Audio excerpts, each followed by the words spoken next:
ஆபத்தான வேளையில் ஐயோ என்று குழறலாமா?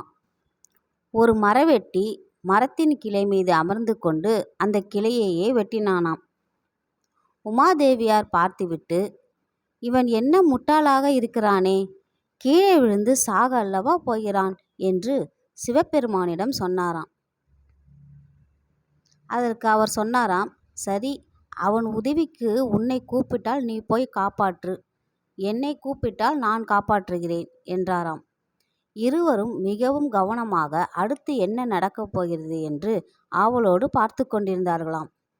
அவன் இருந்த கிளை இறுதியாக முறிந்து விழுந்தது. அவன் ஐயோ என்று கதறிக்கொண்டே கீழே விழுந்தான். விழுந்த வேகத்தில் செத்து போனான். உமாதேவியார், என்ன, இறந்து போனானே என்றாராம். அதற்கு சிவன் சொன்னாராம், அவன் யமனின் மனைவி ஐயோவை அல்லவா கூப்பிட்டான், அதான் ஐயோ வந்து அவன் உயிரை எடுத்துக்கொண்டு போய்விட்டார் என்றாராம்.